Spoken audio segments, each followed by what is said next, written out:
పాప వర్మ గారు ఉన్నారమ్మా? మా నాన్న లేడు. మీరు మా నాన్న ఫ్రెండా? ఎవరయ్యా నువ్వు? ఇక్కడేం పని? అంటే సురేంద్ర అని మీకు కావాల్సిన వ్యక్తి ఇంట్లో మా వాడిని కలవడానికి వెళుతున్నట్టు చెప్పొచ్చాడు. అప్పటి నుంచి తను కనబడకుండా పోయాడు, అంతేనా? అది కూడా ఏడాది క్రితం అంటున్నావు. నువ్వు ఆస్ట్రేలియా నుంచి శ్రమపడి ఇంత దూరం వచ్చావు. మా వాడు దుబాయ్ వెళ్ళి చాలా కాలమైంది. అయినా మా వాడికి సురేంద్ర అనే పేరుతో ఎవరు ఫ్రెండ్స్ లేరే. ఇదేంటి, మీ అబ్బాయే కదా? ఆ పక్కన ఉన్న పెళ్లి కొడుకు పేరే సురేంద్ర. వీళ్ళ ఫ్రెండ్స్ కాకుండానే అయ్యుండొచ్చు. అయితే ఏంటి? మీరు ఏదో దాస్తున్నారు. అవునయ్యా, దాస్తున్నాను. అది నీకు అర్థమైంది కదా. ఇంక నీకు బయలుదేరచ్చు. బయలుదేరు. ఏం చూస్తున్నారమ్మా? పద లోపలికి పద.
సరే, ఎంక్వైరీ చేసి చెప్తాను.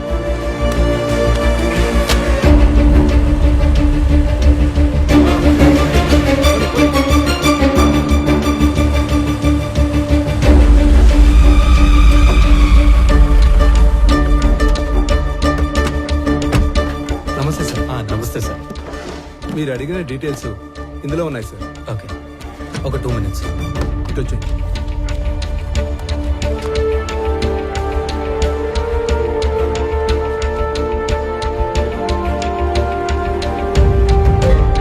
అదేంట్రా, అలవాటు ప్రకారం 2 చేతులతో అన్ని డీటెయిల్స్ రాసుకుంటున్నావు? వీటితో పని ఉంది.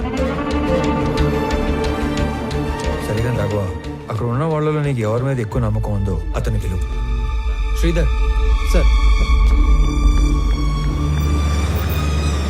మీరు ఐడెంటిఫై చేసినట్లే పోయిన సంవత్సరం మేలో 10 నుంచి 11 కంటైనర్ల గ్రానైట్ ఈ రూట్ లో వెళ్ళినట్టు మన చెక్ పోస్ట్ లో ఎంట్రీస్ ఉన్నాయి సార్.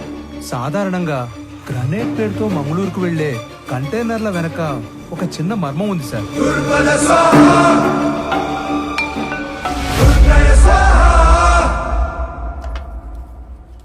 పెద్దమ్మ చిన్నోడికి ఆవు పాలు అడిగినావుగా, ఇగో. అరే అనంతు, వేడివేడిగా ఉంది, తిందుగందా? లేదులే అన్నా, అర్జెంట్ గా పోవాలా. అయినా నీకేమి, కాస్త ఆస్తి చేతిలో ఉద్యోగం ఉండాది. నేను కూడా బాగా సెటిల్ అయినాక అప్పుడు తీరుబాటుగా కూర్చొని తింటా. వస్తా. ఒరే, టిఫిన్ కి సెటిల్ అవడానికి సంబంధం ఏందిరా? ఉంటదన్నా, ఉంటది. ఏందో ఈడు. ఏంది నాయనా అదో మాదిరిగా ఉండవు? రే, నువ్వు చేసా ఉండేది మాకు నచ్చడం లేదు. నువ్వు ఇంటి ముఖం చూసి వారం రోజులు అవుతుండాలి. ఆఫీస్ కూడా మానుకుని ఆ సురేందర్ని వెతకాలా ఏమి? ఇది కూడా ఆఫీస్ పనే. ఎవరో కూడా పూనుకోపోతే కేసు అట్టా ముందుకు పోతాది. ముందుకెళ్ళకపోతే ఆడనే ఉంటాది. ఒక్కరికి సాయం చేయడం కోసం అన్ని వదులుకొని పరిగెత్తాల్సిన అవసరం ఏంది? మీరేమనుకోనంటే ఒక మాట చెప్తానే. మీరేం చేసినా 10 మందికి ఉపయోగపడే పనే చేస్తారు. కానీ ఈ విషయంలో మీరు ఒకరి పని కోసం ఎక్కడో తిరుగుతుంటే మిమ్మల్ని మెచ్చించనవే తప్పుగా మాట్లాడతారు. బావగారు 4 రోజులుగా నిద్రపోలేదు అల్లుడు గారు. అమ్మాయి కూడా మీ గురించి ఒకటే దిగులు. మహాలక్ష్మి, నువ్వు కూడా చెప్పేది ఏదైనా ఉందా? ఏం లేదు.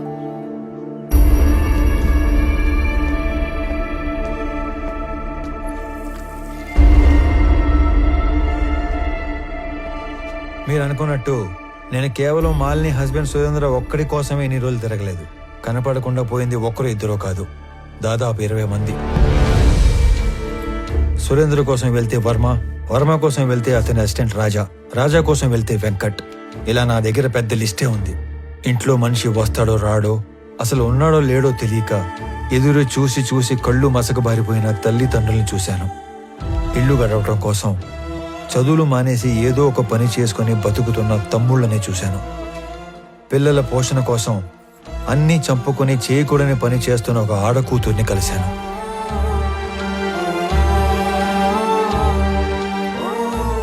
మా కొడుకే మాకు ఆధారం.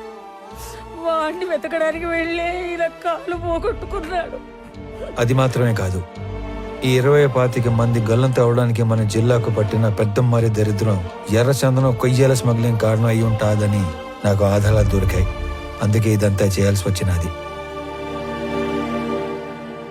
నేను ఒక వారం రోజులు కనపడకపోతేనే ఇంత బాధపడుతున్నారు. ఆ 20 మంది ఇళ్లలో కొన్ని నెలలుగా వాళ్ళు ఎంత బాధపడి ఉంటారు. భర్త కోసం భార్య, కొడుకు కోసం ఒక తల్లి తండ్రి, తండ్రి కోసం కొడుకు కూతురు కొన్ని నెలలుగా ఎదురు చూస్తున్నారు. వాళ్ళ కోసమే ఇదంతా చేస్తున్నాను. నేను కలెక్ట్ చేసిన డీటెయిల్స్ అన్ని పోలీసులకి ఇచ్చేస్తున్నాను. వాళ్ళే డీల్ చేస్తారు. ఇక నేనేమి ఇన్వాల్వ్ అవను. ఓకేనా? వెళ్ళొస్తాను నాన్న. సరే, నేను చెప్పింది నీకు కాదు, బొడ్డోడికి. మార్నింగ్ మార్నింగ్ లీవ్ వచ్చేవేంద్ర స్వామి.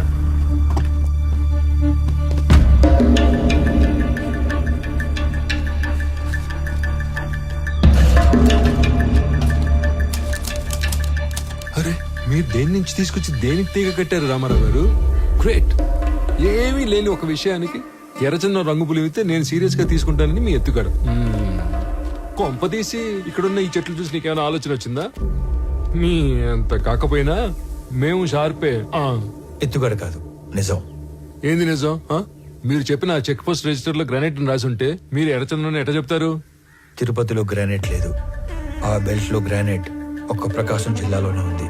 వాళ్ళంతా అటునుంచి అటే మెడ్రాస్ పోర్ట్ నుంచి ఎక్స్పోర్ట్ చేస్తూ ఉంటారు. పీలేరు చెక్ పోస్ట్ లో వర్మ తాలూకు కంటైనర్ల ఎంట్రీలు ఉన్నాయి. అంటే మంగళూరు పోర్టుకి వెళ్ళాయి. ఇక్కడ నుంచి మంగళూరుకి బయలుదేరిన మనుషులు కనపడట్లేదు. సరే అనుకుందాం. ఈ మిస్ అయిన సురేందర్కి కంటైనర్ల ఎంట్రీలకి సంబంధం ఏంది? అంటే వర్మతో కలిసి సురేంద్ర ఆ స్మగ్లింగ్ చేస్తున్నాడా? తప్పు కదంట్రా సామె. ఈ కంటైనర్ల బ్యాచ్ మొత్తం మిస్ అయ్యారని అనుకుందాం. వాళ్ళ ఇళ్ళలో వాళ్ళందరూ ఊరకే ఎందుకు కూర్చుంటారు?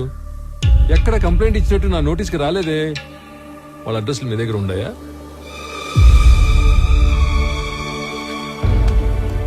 సారీ సార్, నా దగ్గర వేరే డీటెయిల్స్ ఏమీ లేవు. సురేందర్ది చీటింగ్ కేసు కాదు, మిస్సింగ్ కేసు అని ప్రూవ్ చేస్తానని చెప్పాను, చేశాను. మీకు అఫీషియల్ గా మెమో కావాలంటే పంపుతాను. వద్దులే, మాకు ఈ మెమోలు డెమోలు ఏం వద్దులే, కానీ మీ మిస్సింగ్ కేసు సీరియస్ గా తీసుకుంటాను. ఈడెవడ్రా స్వామి, అటు తిరిగి ఇటు తిరిగి మాల్కి దీనికి లింక్ పెట్టాడు.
చట్టంలో గవర్నమెంట్ ఉద్యోగానికి 1,00,000 బాధ్యతలు చేయాలని రాసి ఉంటది.